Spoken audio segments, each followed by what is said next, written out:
지금 세례 요한은 감옥에 갇혀 있습니다. 그 감옥에 갇혀 있던 세례 요한이 자신을 따르는 제자들을 예수님께 보냅니다.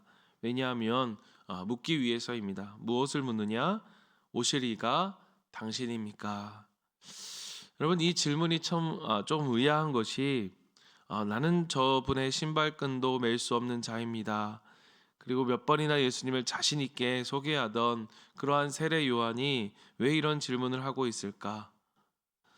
그의 고된 감옥 생활이 그의 믿음을 흔들리게 했을까? 아니면 다른 사람에게 기적적인 일을 행하시면서도 자기에게는 그런 일들을 아무 일도 행하시지 않는 예수님이 야속해서일까?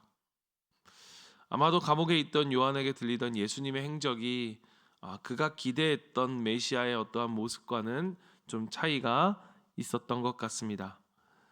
그는 오실 메시아의 사역은 아마도 그가 이야기했던 것처럼 회개를 선포하고 그렇게 세례를 주었던 그로서는 오실 예수님은 심판의 주, 심판하러 오실 메시아로서, 즉 종말론적 심판에 무게를 두었던 것 같습니다. 예수님이 오시면 악한 자들을 심판하실 것이다. 그러나 지금 예수님의 사역은 여러분 어떤 사역이었습니까? 주로 예수님의 사역은 고치고 회복시키는 국률의 사역이었죠. 그 세례 요한의 제자들이 던진 질문에 예수님은 가서 보고 들은 것을 전하라고 말씀하십니다. 그리고 이에 더하여 맹인이 보며 못 걷는 사람이 걸으며 나병 환자가 깨끗함을 받으며 귀먹은 사람이 들으며 죽은 자가 살아나며 가난한 자에게 복음이 전파된다라는 말을 전하라라고 하십니다.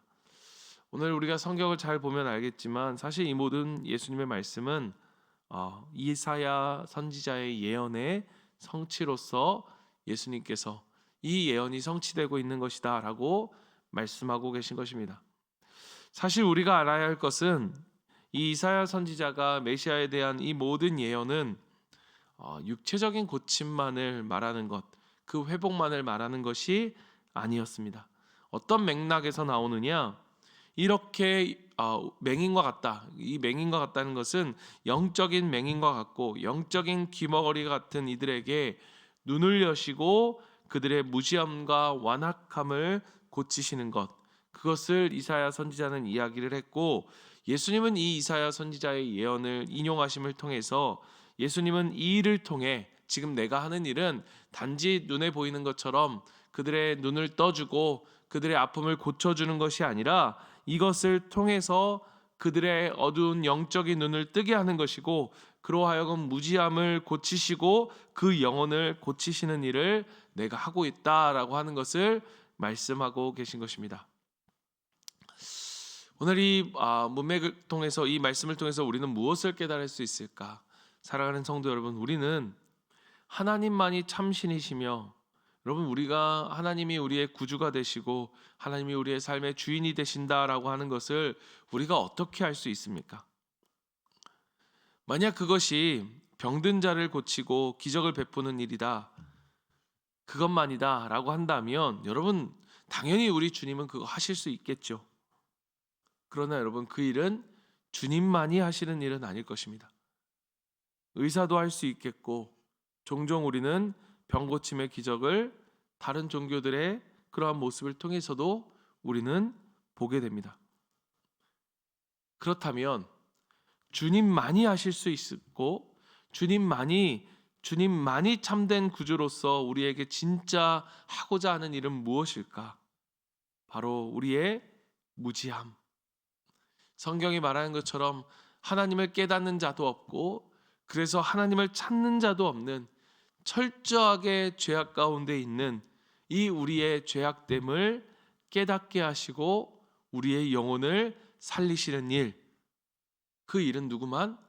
오직 하나님만이 하실 수 있다는 것입니다. 그런 면에서 본다면 여러분 우리가 살아계신 하나님의 가장 큰 증거가 무엇입니까?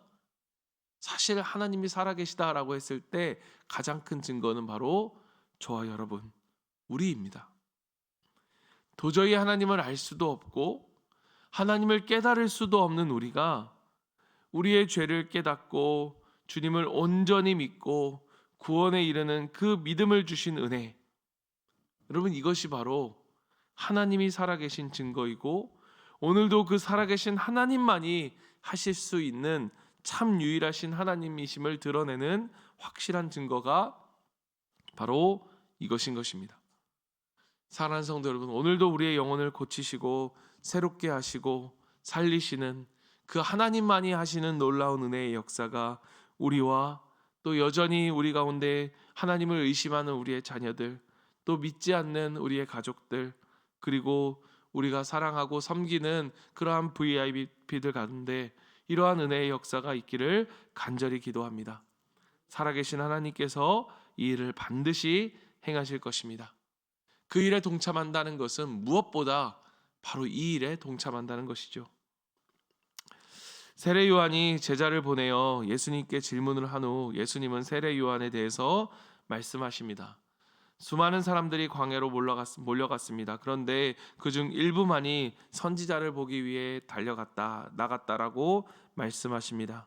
많은 이들은 흔들리는 갈대를 보기 위해 갔고 어떤 이들은 화려한 옷을 입은 자를 보기 위해 갔습니다. 이 말이 무엇이냐?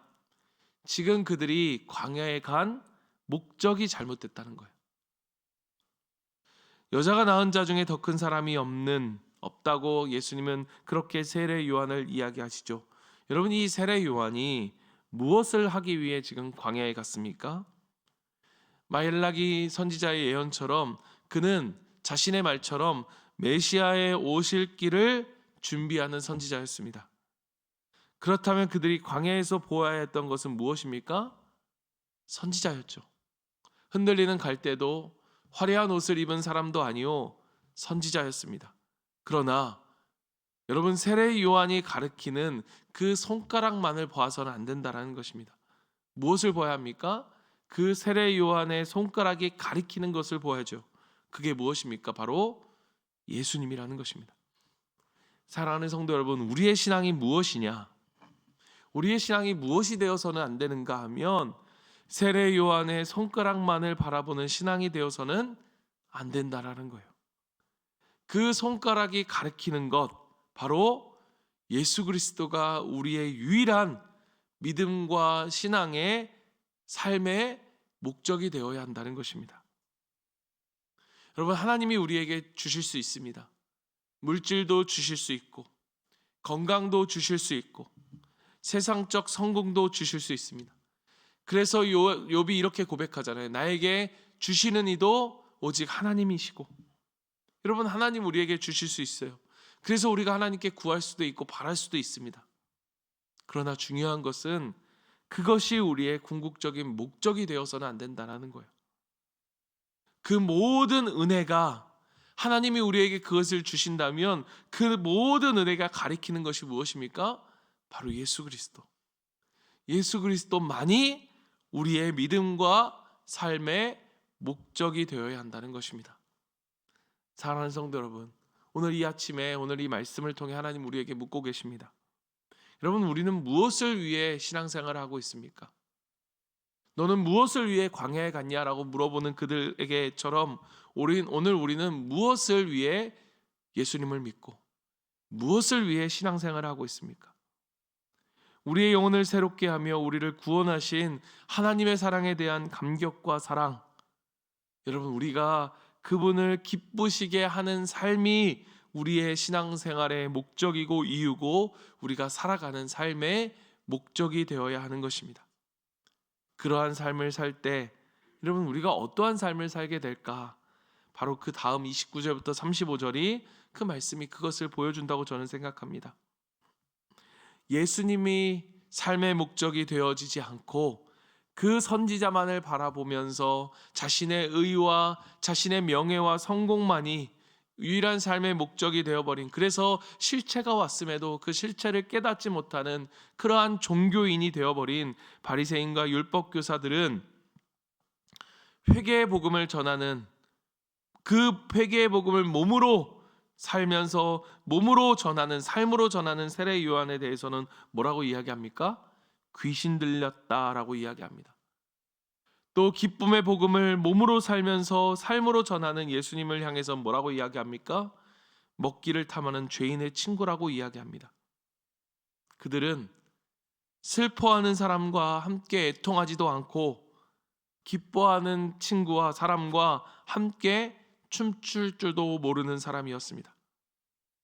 바리새인과 율법주의자들은 생명의 삶, 이 생명력이 넘치는 생명의 역사가 있는 그 은혜의 풍성한 믿음의 삶을 그저 무미건조한 그러한 종교 생활로 만들어버린 것입니다. 그들은 생명력 없는 삶을 살아가게 된 것이죠. 이것이 바로 예수님이 목적이 되어지지 않은 그러한 다른 것이 목적이 되어버린 그러한 종교의 삶의 모습을 우리에게 보여주는 것입니다. 그러나 여러분, 예수님만을 바라보고 그분이 주신 사랑의 감격과 은혜로 하나님을 사랑하며 하나님을 기쁘시게 하는 것이 삶의 목적으로 그렇게 두고 살아가는 사람들의 삶은 이와는 다릅니다. 생명의 역사가 넘치고 생명력이 넘치는 그러한 삶을 살아가게 돼요. 웃는 자들과 함께 울고 우는 자들과 함께 웃게 되어집니다. 그것이 무엇입니까? 그게 바로 천국이잖아요. 그 천국의 잔치를 이 땅에서 지금 경험하며 살아가는 삶을 그들은 살아가게 된다는 것입니다. 그것이 무엇입니까? 그 이 땅에서 지금 함께 울고 함께 웃으며 그 천국을 경험해 가는 것, 그것이 바로 우리에게 허락하신 가정이고 그것이 바로 우리에게 허락하신 목장이고 그것이 바로 교회인 것입니다. 함께 울고 함께 웃을 수 있는, 서로를 사랑하고 돌보고 배려할 수 있는 삶을, 그 천국을 우리의 가정에서, 우리의 목장에서, 우리의 교회에서 우리가 이 땅에서부터 지금 누리며 살아가는 것, 그것이 바로 예수님이 삶의 목적인 그 우리의 삶의 목적으로 두고 살아가는 자들에게 주시는 놀라운 선물인 것입니다. 사랑하는 성도 여러분, 여러분은 이 천국을 지금 누리며 살아가고 있습니까? 여러분, 우리가 목장으로 모이며 함께 모여 예배하고 가정에서 함께 예배를 드리며 하나님 말씀을 나누며 함께 살아가는 이유 무엇입니까? 그 삶을 정말로 천국처럼 누리며 살아갈 수 있는 것, 함께 울고 함께 웃으며 살아갈 수 있는 그 유일한 방법이 어디에 있습니까? 예수님만을 우리의 삶의 목적으로 두고 살아가는 거예요. 여러분, 마지막에 예수님은 이런 말을 하십니다. 지혜는 지혜의 자녀로 인하여 옳다함을 얻는다. 무슨 말입니까? 가르침을 받는 자의 행실을 통해서 그 가르침을 받는 진리가 진짜 진리라는 것이 증명된다는 이 말이에요. 오늘 예수님은 우리의 삶에 누려지는 그 천국된 가정, 그 천국된 목장, 천국된 교회를 통해서 세상은 진리를 진리로 알게 되는 거예요. 지혜가 자녀로 옳다함을 읽는 거예요. 예수님이 사랑이시고 하나님이 하나님 되심을 세상은 보게 된다는 것입니다. 사랑하는 성도 여러분, 이 지혜가, 오늘 참된 지혜가 우리 안에 있습니까? 오늘 우리가 함께 웃고 함께 울고 그 사랑과 섬김으로 하나 되어 여러분, 이 생명력이 넘치는 우리의 가정이 되기를 바랍니다. 우리의 목장이 되기를 바랍니다. 그리고 선교제일교회를 통해서 그러한 우리를 통해 예수님의 살아계심이 드러나는 그러한 삶을 살아가는 우리 모두가 되기를 간절히 소망합니다. 우리 시간 오늘 말씀을 놓고 함께 기도하기를 원합니다. 여러분, 오늘 우리가 우리의 삶에, 우리의 신앙의 목적을 무엇으로 두고 있습니까? 자식의 성공이 목적입니까? 우리의 건강이 목적입니까? 오래 장수하며 아무 탈 없이 살아가는 것이 우리의 목적입니까? 여러분, 그것이 하나님 주시는 은혜일 수 있지만 그것이 궁극적으로 우리의 신앙의 목적이 되어서는 안 돼요. 오직 예수 그리스도만이, 하나님이 우리에게 주신 그 십자가의 사랑과의 감격으로 우리는 그 예수 그리스도를 기쁘시게 하기 위해 살아가는 삶이 되어야 합니다. 그럴 때에 우리의 목장은 기쁨이 넘칠 것입니다. 우리의 가정은 함께 울고 함께 웃는 하나 되는 가정이 될 것입니다. 우리의 교회는 하나님의 영광이 드러나는 교회가 될 것입니다. 하나님, 그러한 우리 교회, 그러한 우리 목장, 그러한 우리 가정이 되도록 하나님 아버지, 내가 정말로 하나님만을 기쁘시게 하는 삶을 살아가는 우리의 인생이 되게 하여 주시옵소서. 우리의 가운데 생명의 역사가 넘치는 우리의 가정과 우리의 교회와 우리의 하나님 아버지 목장이 될 수 있도록 도와주시옵소서. 이 시간 같이 한번 기도하기를 원하고요. 오늘 우리가 특별히 기도하는데 오늘 이 가정교회 지역 요 지역에 있는 우리 다음 세대 사역자들이 모여서 함께 교제하고 또 나눔의 시간을 갖습니다. 우리 전도사님들 또 목사님들 만날 때에 하나님 그들 가운데 하나님 정말로 이 사랑과 이 은혜로 사역하는 것을 감사하는 그러한 열정이 그들 가운데 살아나게 하시고 정말 하나님이 주신 그 다음 세대의 마음을 가지고 각자의 교회에서 정말 충성되이 하나님 섬기며 사역할 수 있는 그런 사역자들이 다 될 수 있도록 여러분 이 시간 기도해 주시고 우리가 주일 예배를 위해서도 여러분 기도해 주시고 내일 있을 우리 우리 목장을 위해서도 또 우리가 모든 가정마다 가정 예배가 드려지는 가정마다 정말로 이 천국된 가정이 회복되어지는 은혜가 있게 해달라고 우리 각자의 기도 제목들을 또 갖고 이 시간 같이 한번 주님 앞에 기도하며 나아갑니다. 기도하겠습니다.